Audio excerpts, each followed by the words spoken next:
Good morning all of you.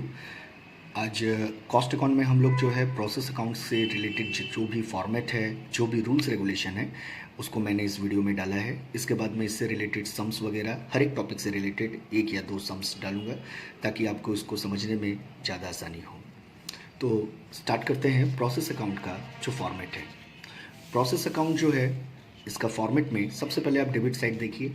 ये material जितना unit लगाया जाता है डेबिट में आएगा, labour, direct expenses, indirect expenses, और अगर कोई स्पेशल कॉस्ट अगर किया जाता है, स्पेशल कॉस्ट मीन्स अगर किसी सामान को बनाने में कुछ स्पेशल खर्च किया जाता है, जैसे कि आपका पैकिंग पे हो गया, आपका लेबलिंग पे हो गया, तो ये सारा चीज़ को यहाँ लिखा जाता है।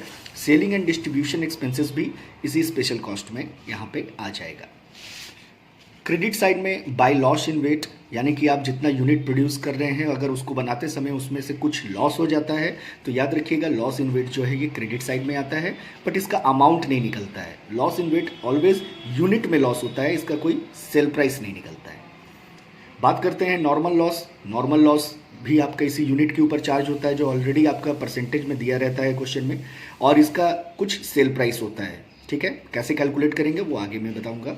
एबनॉर्मल लॉस भी इसी यूनिट के ऊपर चार्ज होता है और ये ऑलवेज बैलेंसिंग फिगर होता है एबनॉर्मल लॉस, तो इसलिए इसका भी कुछ सेल प्राइस होता है। कैसे कैलकुलेट किया जाता है ये आगे चल के मैं आपको रूल में बताऊंगा। Sale of scrap, by product account. By product account जो है यहाँ पे आपका जब बाय प्रोडक्ट टॉपिक पे हम लोग जाएंगे तो ये जो प्रोसेस अकाउंट आप बना रहे हो, यानी कि आप अगर कोई एक प्रोडक्ट बना रहे हो, उस वन प्रोडक्ट को बनाते समय कुछ और प्रोडक्ट भी अपने आप बन जाता है, तो उस प्रोडक्ट को बाय प्रोडक्ट बोलते हैं। तो ये बाय प्रोडक्ट का कॉस्ट को मेन प्रोडक्ट से लेस कर दिया जाता है, इसलिए इसको डेबिट में नहीं लिख के क्रेडिट में लिखा जाता है। By transfer to next process में ट्रांसफर कर देते हैं बैलेंसिंग फिगर को, और अगर किसी प्रोडक्ट को बेचने पे प्रॉफिट होता है तो इसको इस साइड में लिखा जाता है to profit on sale of by product. Process account को बनाते समय कुछ रूल्स होते हैं और उस रूल्स को मेंटेन करना बहुत ज़रूरी है। जैसे कि मैंने यहाँ पे कुछ रूल्स को अलग से लिस्ट बना लिया है। लॉस इन वेट, अगर ये किसी भी स्टूडेंट को क्वेश्चन बनाते समय दिखता है तो आप यहाँ पे याद रखेंगे कि प्रोसेस अकाउंट के क्रेडिट साइड में ये जाता है। Loss in weight never realise any amount, it reduce the total unit introduce. यहाँ पे क्लियर बोल दिया गया है कि इसका कोई सेलिंग प्राइस नहीं मिलेगा, अमाउंट कॉलम में इसका कुछ भी एंट्री नहीं होगा, बट ये टोटल यूनिट को रिड्यूस करता है ना। Sale of scrap, process account credit side में आएगा। Sale of scrap realise some amount by selling of scrap, इसका सेल प्राइस के बारे में डिटेल क्वेश्चन में दिया रहेगा, उस हिसाब से सेल प्राइस स्क्रैप को हम लोग बेच देते हैं। Transfer to warehouse, process account के क्रेडिट साइड में जाता है। इट इज कैलकुलेटेड एज, किससे कैसे कैलकुलेट किया जाता है, तो transfer from previous year process, जो प्रीवियस ईयर के प्रोसेस से जितना यूनिट आया उसको प्लस करेंगे मटेरियल को, प्लस परचेज ऑफ मटेरियल, दोनों को ऐड करेंगे, आया balancing figure, less loss in weight, transfer to scrap और सेल ऑफ स्क्रैप, यानी कि इन दोनों के टोटल में से loss in weight, transfer to scrap और सेल ऑफ स्क्रैप को माइनस करने के बाद जो बैलेंसिंग फिगर आता है ये हम लोगों का ट्रांसफर टू वेयर हाउस जाएगा।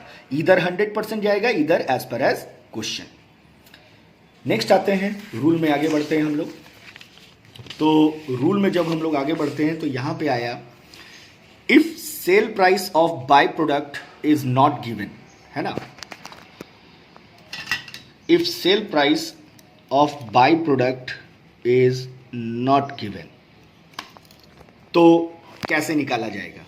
अगर बाय प्रोडक्ट का सेल प्राइस नहीं दिया है तो total unit minus wastage unit, यानी जितना यूनिट आप इंट्रोड्यूस किए हैं सामान को बनाने में उसमें से जितना यूनिट वेस्ट हो जाता है माइनस कर देंगे।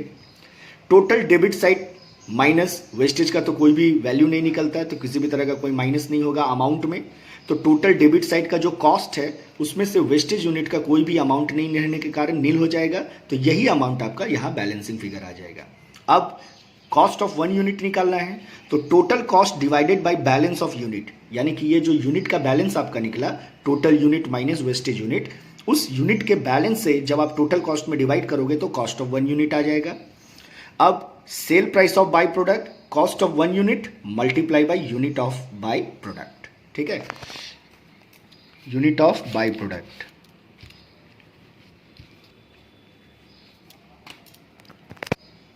तो ये था मेरा प्रोसेस अकाउंट से रिलेटेड कुछ रूल। आगे और भी रूल को मैं एक्सप्लेन करते जाऊंगा।